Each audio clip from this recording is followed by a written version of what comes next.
Alrighty guys, welcome to your WWE Raw review from the 17th of October 2022, but before we get into it, I'm going to open a canny Steve Weiser. It's not actually a can of Steve Weiser, it's a can of Club Orange Zero. The important part there is zero, because I'm a fat bastard trying to lose some weight. So yeah, I'm going to take a drink of this horrible tasting drink, and then we will get down to business with a horrible fucking Raw show. Let's go, let's do this. That's good, I'm ready to go. I'm ready, I'm pumped, I'm ready. Right, let's start. So this Raw review, if the opener wasn't anything to go by, this is going to be all over the place because I was watching Raw last night. It got to about, must have been about the hour mark. I think it was about 2 AM in the UK. Damage Control came out, followed by the poison boring Pixie. And it's no wonder she's boring when she's the wife of Johnny Gargano. So Candice LeRae comes out, and then the women's champion comes out, Bianca Belair. So I'm sitting here, I've been up early that morning, and I'm thinking, do I really want to sit through this match? Do I really want to see Damage Control? I mean, probably two of my least favourite people in WWE is the Damage Control faction and Bianca Belair. So you combine, and unfortunately they're feuding at the moment, so that just makes it double worse. Then you add in Candice LeRae to the mix, who's just boring. It was too much for me. I tapped out, I went to bed. So yeah, that happened. And then I woke up, I was watching the rest of Raw on my laptop, then the laptop battery died. I couldn't be bothered to go and get the charger, so I decided just to watch the last couple of clips on YouTube. So yeah, we're going to get, and normally I take notes for when I'm watching Raw, but considering I watched Raw in 3 different locations this week and on 3 different fucking devices. TV, laptop, and then phone. Yeah, with no notes. So we're going to freestyle it, alright? With that said, we kicked off Raw with Bobby Lashley. He's in the ring. He's ready to speak. We're about to find out what's going on. Then Brock Lesnar appears. Lesnar's music happens and he comes out to the ring. While Lesnar is coming to the ring, Bobby Lashley climbs out, charges at Lesnar. Lesnar lifts him up and hits like a running, like a running kind of spine buster onto the ring apron. Then he lifts him up, rams him into the ring post, and then Brock goes for an F5 on the outside. Bobby Lashley manages to counter it. He manages to get off his shoulders, and then he does the big spear spot into the barricade. Look, when this was done the first time, it felt massive, it felt big, it felt huge, it felt like an iconic moment. Now, it feels like they do this every couple of months. Like, can't they think of something else? I mean, do they honestly think this spear through the barricade is a great spot? Like, we legit see this all the time. It's too much, alright? Maybe once a year or something, but they do it way too fucking often now. And I don't mind it being done, like, once in a while, but just not all the time. When it was first done, I believe it was Mark Henry that done it the first time, and it felt big, it felt huge. But now, and back when they first done it, it felt more impactful. It actually felt like the barricade actually got broke through. You didn't really know if it was a gimmick or not. Now the barricade just like falls away, and it's so blatantly obvious that it's been prepped to do that. I don't know, I don't like it. Anyway, bunch of bums come out, bunch of jobbers come out, they try and get rid of Lashley. Lashley kind of gets pulled round to the entrance ramp, but then he goes round the other side of the ring and hits another spear on Brock over the announce table. Then he gets Brock up and hits a big power slam through the announce table. Brock goes through the announce table, he's laying there, fucking dead, and Bobby Lashley has to get pulled away by security, by officials, by people on the roster. And that is pretty much it. That is it. We come back for the break and the commentators talk about it. So, we're one and done. Brock Lesnar, guy's great. No, I'm not complaining. We got to kick off Raw with Brock Lesnar and the black Brock Lesnar, or should I say Bobby Lashley and the white Bobby Lashley. Either way, right? Two big guys that can kick your fucking arse. I'm happy that those two guys are on the show. I'm happy that those two guys are starting the show. But it's one and done, and what did we really get here? We got a brawl. We didn't get an explanation. We didn't get anything interesting or intriguing on the mic. We didn't understand why Brock attacked Lashley. We got none of that. All we got was a brawl, some big moves, and then that's it. A pull apart, and then that's it, one and done. And we probably won't have Brock on WWE programming again until Crown Jewel. So, like, why? The match has been announced, but why did Brock come out and attack Bobby Lashley last week? That's what I wanted. I wanted to hear why. Now, obviously, I understand why they don't want to do something with Brock after this, because they want to make it look impactful. They want to make it look like Bobby Lashley has legit hurt Brock Lesnar. They don't want Brock to go backstage 5 minutes later and cut a promo. I get that. If that's the case, though, why have this start the show? Why not have this like come out on the last hour, and then in the build up to this throughout the show, we could have heard from Brock Lesnar. We could have heard from Bobby Lashley. We could have seen Brock Lesnar enter the arena, enter the building. We could have got stuff. We could have got something. But instead, nah, we just get this whole one and done, pull apart, spear through the barricade. Seen it before. Don't really need to see it again. But like I said, I like both of these guys, especially Brock, and I'm looking forward to the match. Just hope nobody gets injured. Hopefully there's no German suplex that go wrong. Because the last time they fought, man, there was some really dodgy German suplexes, and I believe Bobby Lashley came out of that match with a legit injury. And based on the way they were like throwing each other and the way they were landing and stuff, like, I'm not surprised. So yeah, I am looking forward to the match, but the backstory, the storytelling, where is it? To me, that's the most important part of wrestling. I don't really give a shit about the match unless there's a story, there's a reason, there's characters in the match. Now, I get it, these two do have a bit of a history, and they're two guys that I like, and I'm sure they'll put on a good match, but I would have just liked a bit more. I would have liked a bit more development in this feud. I would have liked to have known the actual reason why Brock Lesnar has chosen now to come back and attack Bobby Lashley. But probably the real reason is the Saudis want Brock Lesnar at Crown Jewel, so WWE's just brought him back for Crown Jewel. I mean, that is probably it. They can't come out and say that, but they've probably got nothing for Brock after Crown Jewel. And I wouldn't be surprised if he's gone again until, whenever. Probably, maybe Royal Rumble or WrestleMania. Who knows? Who knows? Anyway, it was alright, but it could have been a lot better. We move on. It's the OC versus Alpha Academy. One of these teams is really good. One of these teams is actually entertaining and funny and bring a lot to Monday Night Raw. The other one is the OC. Let's be honest, right? The OC fucking suck. I don't like the OC. I've never liked the OC. I think they hold AJ Styles back. If you look at AJ Styles, he went on to his career propelled when the OC left the WWE first time around. When he was stuck with him and when he first came in, he wasn't doing that good. AJ done better on his own, and now they've just stuck him back with the OC. I'm not really looking forward to this. Anyway, they beat Otis and Gable. I don't know why Otis and Gable are constantly getting jobbed out. Like, one of the better I can't think of a better tag team apart from maybe the Usos. So, yeah, why they continuously lose, why they can't get pushed, I do not know. Anyway, after the match, AJ hits the ring. They're celebrating. The Judgment Day come out. Finn Balor taunts him with the too sweet thing. Finn Balor says it was his club first. There's a "You Suck" chant. Baylor challenges the OC to a match at Crown Jewel. AJ accepts. AJ says he can't understand why everyone does this. He says, "This is Raw. Why are you guys standing up there when there's a ring down here?" AJ then says that Dominic's a scum and a little punk. AJ says that he's going to do what his father should have done, and that is, beat his ass. He challenges Dominic to a match. Dominic accepts, but he says he's not ready. He says he'll mop the floor with AJ in about an hour. So, that's it. It wasn't great, especially for Dominic.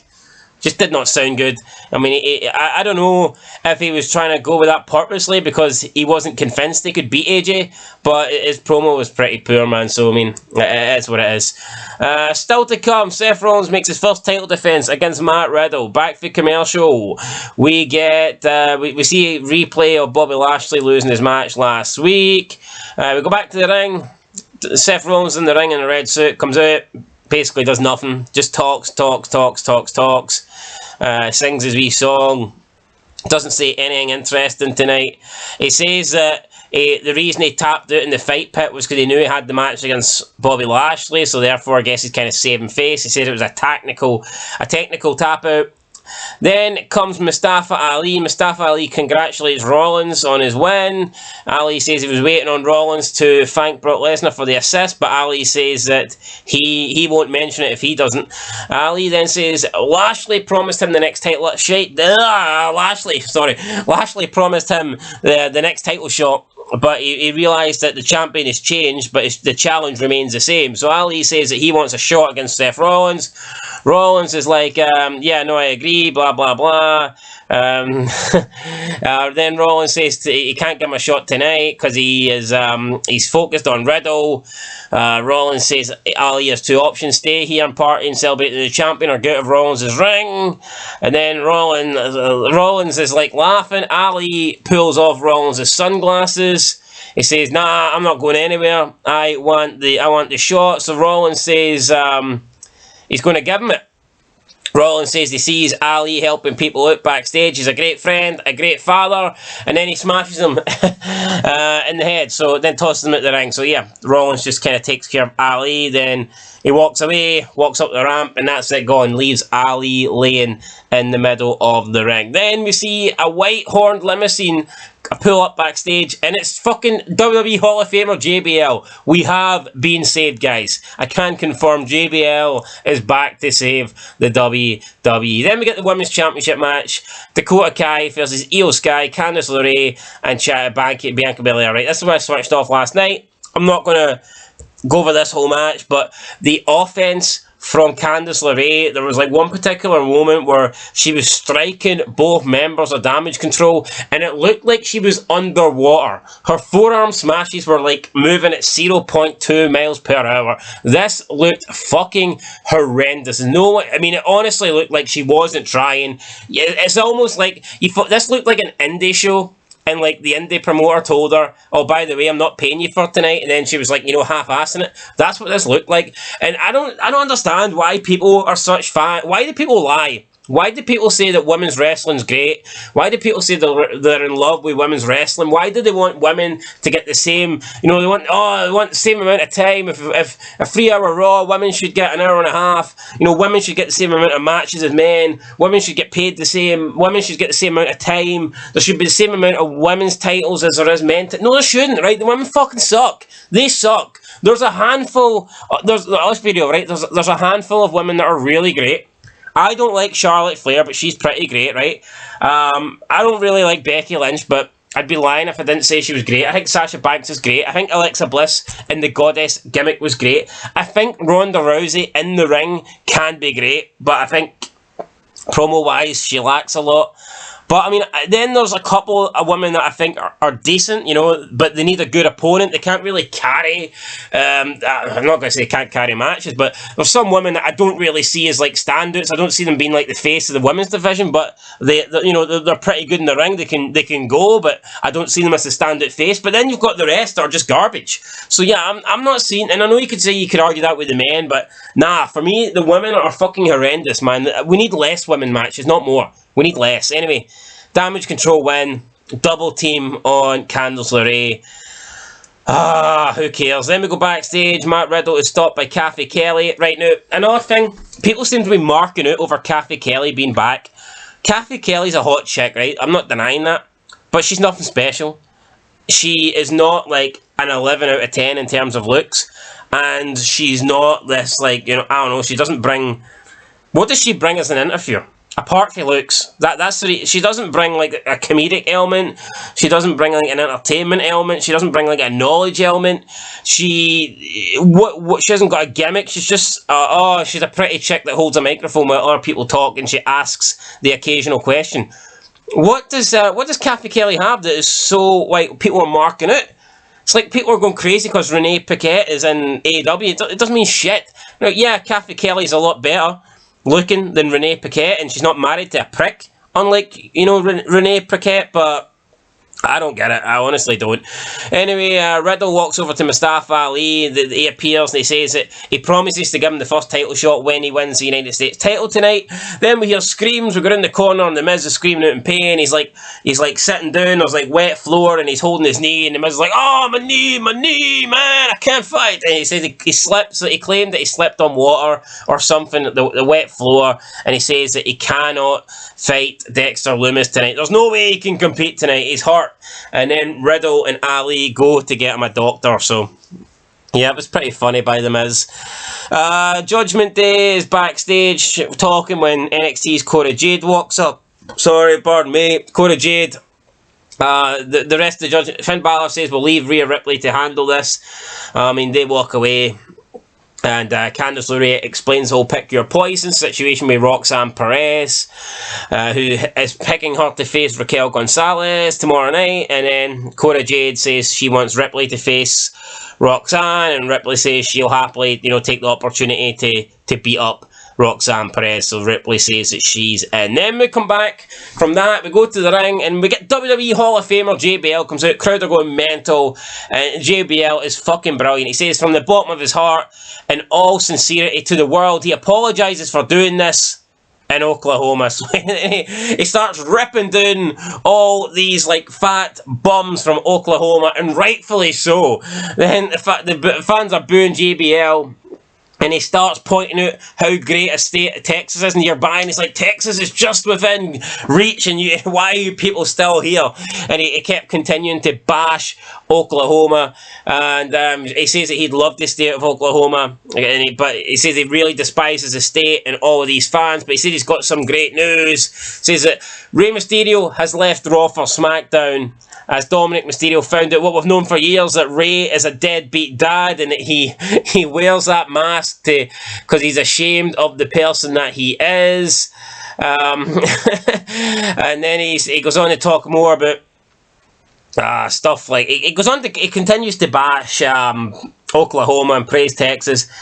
Then he says he's created the biggest trade since Babe Ruth came to the New York Yankees.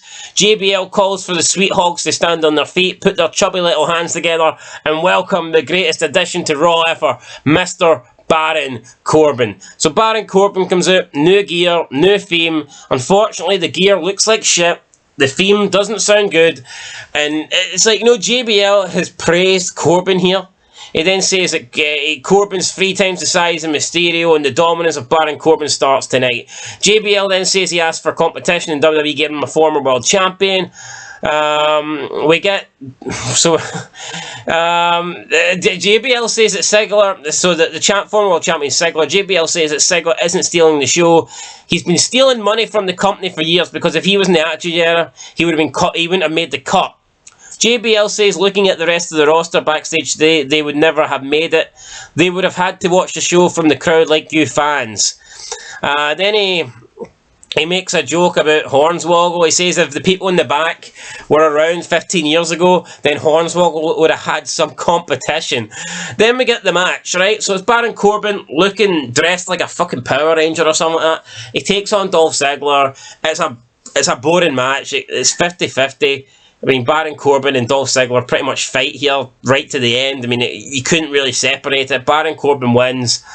And I just thought this was wrong. Now, first of all, I'm not excited. I'm excited to see JBL.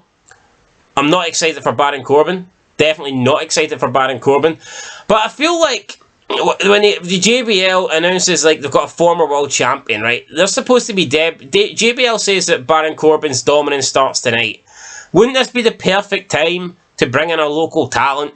All these squash matches that Omos has been doing? Wouldn't this be the perfect time for Baron Corbin to beat somebody in 30 seconds or 1 minute? The way Omos and Braun Strowman are getting handicap matches? Wouldn't this be the perfect time for Baron Corbin to have a match like that? a squash match, and then the week after, maybe JBL could be like, you know, tonight we've got a former 205 Live champion, and then maybe the week after that, it could be like, we've got a former tag team champion, then the week after that, we've got a former intercontinental, then maybe a month down the line, you can come out with, oh, we've got a former world champion, Dolph Ziggler, then when Baron Corbin does beat Ziggler, it feels like it means something, but now, like, we know that Ziggler loses pretty much every match, and Baron Corbin went life and death with Dolph Ziggler. So this is supposed to be, you know, the new dominance of Baron Corbin, but he couldn't dominate his first match. So what sense does that make? I don't fucking get it, man. I don't, and I know you could say I'm nitpicking, but let me know, am I right or am I wrong? To me, Baron Corbin shouldn't have been facing Dolph, and if he did face Dolph Ziggler tonight, he should have beat him easy, but he didn't. He didn't beat him easy. It looked at times like he was beat. It honestly looked like he was beat at times. Anyway, yeah, I mean, Corbin wins. Wasn't that excited by the match. Then JBL drops to a knee and presents Corbin. Why is JBL dropping to a knee for Corbin? For bum-ass Corbin, man. Seriously. I mean, it was good to see JBL back, like, and he was great on the mic as always, but you know, it is what it is.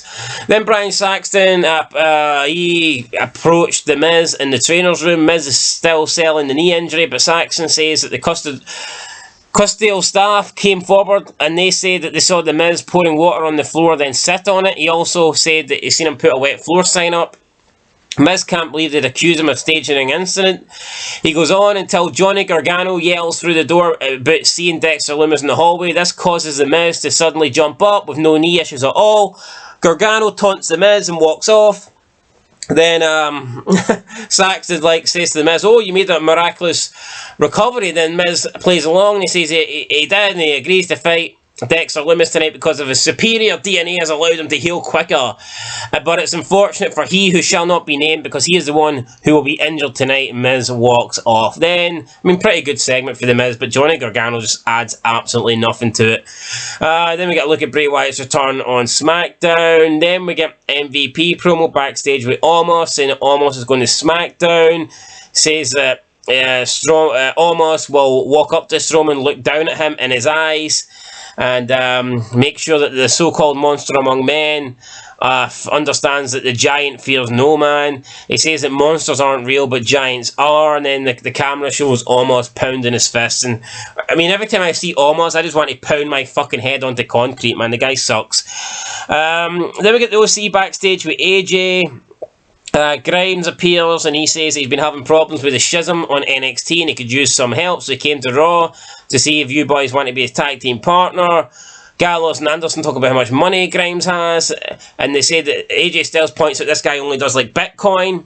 The OC say they take cash only, they're cash only kind of guys. Grimes accepts it and says it'll be too sweet. Grimes walks off. Anderson says it's just another payday for the boys. AJ says they haven't changed a bit. Yeah, boring. You're right, AJ, they haven't changed. They're still boring as fuck. Then we got AJ Styles versus Dominic Mysterio. You know what? Dominic's actually improved a hell of a lot lately. I mean, I did not like Dominic Mysterio, but I think Dominic Mysterio joining the Judgment Day is the best thing that ever happened to the guy. I do. Anyway, the ending of the match comes with Rhea Ripley holding on to AJ's leg. So the end of the match comes with AJ getting his leg held onto by Rhea Ripley. He pulls his leg away. Obviously, he's not allowed to kick her off or whatever. Bullshit. He pulls his leg away, then Dominic gets a roll up. So, yeah.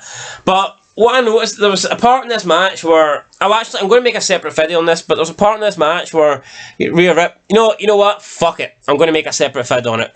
I'm not going to talk about it, but yeah, basically Rhea Ripley distracted AJ. The commentary team says Rhea Ripley is trying to get AJ to do something that AJ would never do.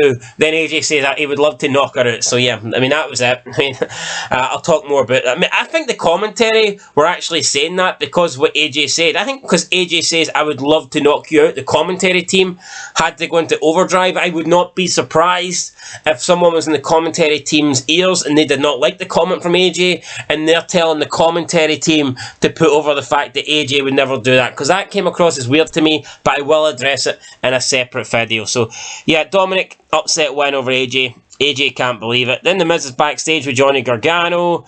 Johnny Gargano then says that The Miz is keeping a secret and he won't tell the real story between the Miz and Loomis.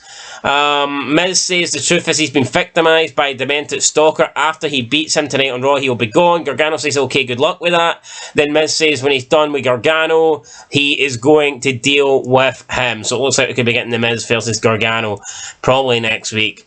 Dexter Lumis comes out for the match, but the Miz appears, attacks him with a steel chair, hits him a few times, then hits the skull-crushing finale on the steel chair, and that's it. Miz leaves, and Lumis is left, laying out, face down and out, so, aye, good stuff.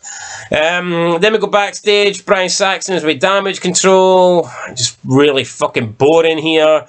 Io Sky speaks in Japanese, Bayley agrees, even though she hasn't got a clue what she says. They say that Shotzi and Raquel don't stand a chance on Friday. The announcers confirm next week it's Belair versus Bayley for the women's title. Honestly, who do I want to win this?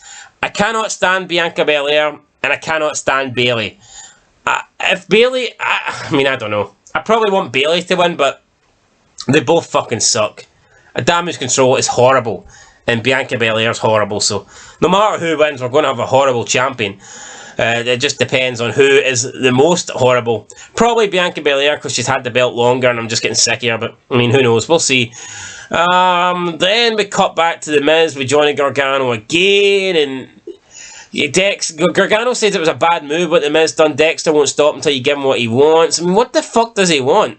I don't get it. Anyway, Gargano says he's wearing a whistle. He makes a joke that he can blow the whistle on the Miz if he doesn't come clean. And you know what? Gargano's not the best guy to be... There's nothing good about Gargano, let's put it that way. But he's not the best guy to be doing these segments backstage. The guy has a monotone face, a monotone fucking voice. Everything about the guy is one-dimensional. He's just not good at promos. He's not a professional wrestler, he's an indie guy. So I don't see why he has been on this show multiple times. Elias comes out, he said he's written a song. So the big return main event, Elias comes out, said he's written a song. Says something about his brother Ezekiel tragically had his career cut short.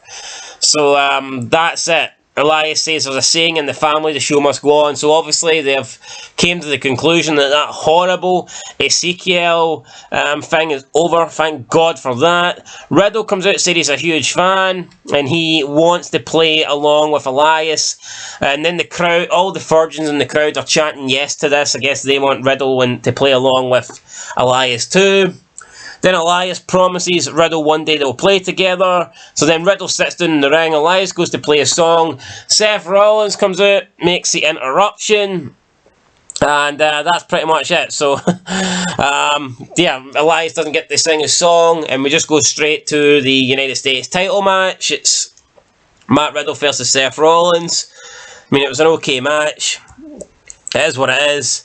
Elias gets involved. Riddle goes for the RKO, Rollins pushes him into Elias, and then Rollins hits the curb stomp on... He hits the curb stomp on Riddle, and he gets the 3 count. Then Elias is coming through after the match. Rollins immediately hits a stomp on Elias. Then Rollins is celebrating. He places the belt under Riddle's face. He goes for a curb stomp, but Mustafa Ali comes out. Mustafa Ali kicks Rollins' ass, and then Rollins has to retreat. And it's Mustafa Ali who goes off the air, looking strong, looking down at Seth Rollins, and that is what happens to the end of Monday Night Raw. So there you go, guys. Bit of a shit show, if I'm being honest, right? I like why the fuck is Mustafa Ali looking like the top guy? Why is Raw... you think of all the people that end Raw, back in the day, you could have Cena, even before that, you could have Austin, Rock, Taker, Triple H, you name it, Foley, and then maybe actually, you had Cena, Batista, Orton, Edge, Michaels, Triple H, Taker, Kane, Goldberg. Even after that, man, you've still got likes of Cena, you've got Punk, and even fucking today, you've got Bobby Lashley, Brock, Roman Reigns, Edge, Rey Mysterio. Why are we ending Raw with Mustafa Ali, man? Why is he the last face that we see as Monday Night Raw goes off the air? I can't believe that. Right, guys, overall, Wasn't a great show, man. The opener, it is what it is. I thought it could have been a hell of a lot better, but we get to see Brock, so I can't really complain. JBL was great. JBL was fantastic. Absolutely love JBL. Thought The Miz was good. It's just, unfortunately, Johnny Gargano now seems to be getting involved with The Miz. So it's like every time you see The Miz, you see Johnny Gargano, and that just doesn't work for me. Well, it wasn't a bad... Well, it was a bad show. I'm not going to lie, actually. It was a bad show. I'm going to give it a 3 out of 10. I mean, that's it. I've actually wasted way too much time talking about this. I'm giving that 3 out of 10, guys. Going to be making some vids over the next couple of days. There's a couple of important things about WWE I want to talk about, so I'll cover them in the next few days. And yeah, guys, that is it. Let me know what you thought down below. I'll catch you in the next one. But until then, peace.